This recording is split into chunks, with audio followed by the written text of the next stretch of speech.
All right, today we're going to talk about something truly remarkable, India's financial turnaround. Over the last decade or so, the country pulled off one of its biggest financial cleanup acts ever, and it's all built on three really powerful pillars. Let's get into it. Think about this.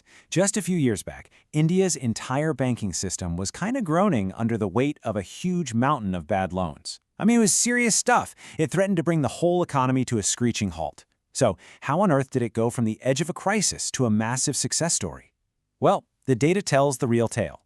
And wow, look at this. This chart pretty much tells you everything you need to know. Back in 2018, the bad loans, what we call gross NPAs for public sector banks, were at a staggering 14.58%. Fast forward to September 2025, and that number has plummeted to just 2.30%. That's not just an improvement, that is a historic, multi-decade low. Absolutely incredible. And get this, it wasn't just about shuffling numbers around to look good. This cleanup translated directly into real, hard cash. For the first time ever, the country's banks posted a combined net profit of over 4 lakh crore rupees. We're not just talking about a simple recovery here. This was a full-blown return to record-breaking financial health. Okay, so you're probably wondering, how did they pull this off?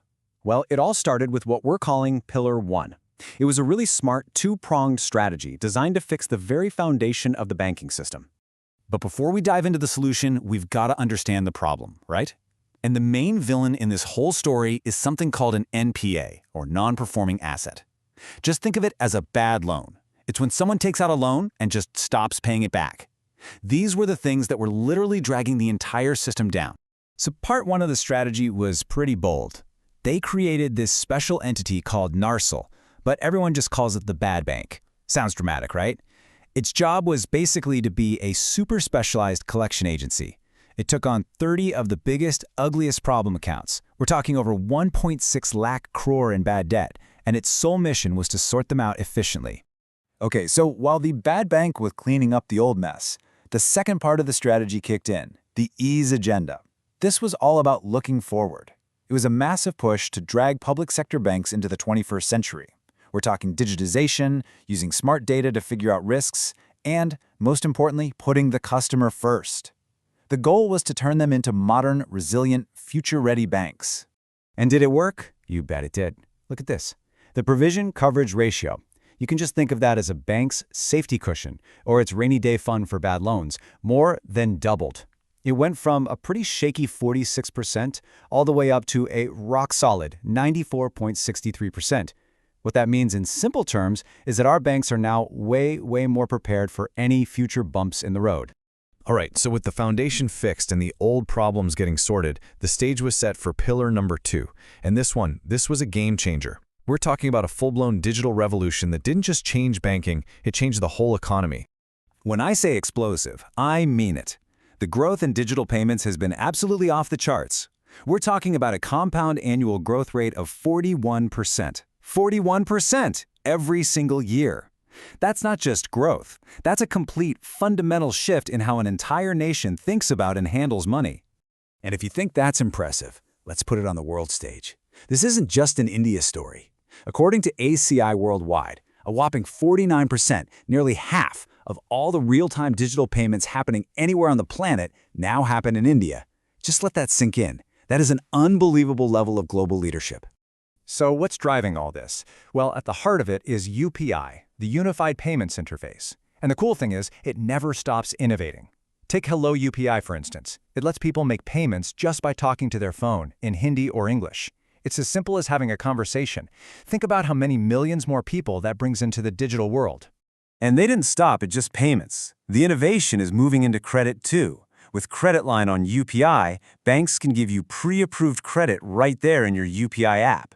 No more long forms, no more waiting. It's about making credit simple, streamlined, and literally available at your fingertips. But what about places with bad internet? They thought of that too. To make sure nobody gets left behind, they came up with things like UPI Lite X. This brilliant feature lets you make payments even when you're offline. It's all about bridging that digital divide and making sure every single person can be a part of this new economy. A healthy digital banking system is great, it's powerful, but its real impact, its true worth, isn't just about profits or transaction numbers. It's about how many actual human lives it can touch and improve. And that brings us perfectly to our third and final pillar, financial inclusion. And the scale here is just immense. It's hard to even wrap your head around. The main program, the Jan Dhan Yojana, has brought over 573 million people into the formal banking system for the very first time. And what's really important here is who these people are. Over half of them are women, and nearly 80% live in rural and semi-urban parts of the country. This is real change, reaching real people. So why is having a bank account such a big deal? Because it's not just a place to keep money, it's a gateway. It's the first step to getting credit. And through schemes like Mudra, over 56 crore loans have been given out. That's millions upon millions of small local entrepreneurs who now have the power to start a business or make their existing one grow. And it goes way beyond just business. This is about building a real social safety net. Over 8.5 crore people who work in the unorganized sector, think daily wage earners, small vendors, people who never had these kinds of benefits before, are now signed up for a pension scheme. That's security. That's peace of mind for their old age. So let's tie this all together. What do you get when you take these three massive pillars? You've got a clean foundation, a super advanced digital superstructure built on top of it, and a system that includes everyone. What you get is the blueprint for a truly future-ready economy. So, by fixing the past, embracing the digital future, and making sure everyone has a seat at the table, India's financial sector has totally transformed. It's gone from being a potential weakness to being one of the most powerful engines for growth. It's now the bedrock on which the country's biggest long-term economic dreams are being built. And all of this incredible progress leaves us with one massive, exciting question. With a financial engine that's been supercharged, one that's stronger, faster, and more inclusive than ever before, what's next? What new frontiers can now be conquered? It really makes you wonder, what's the next big chapter in this story?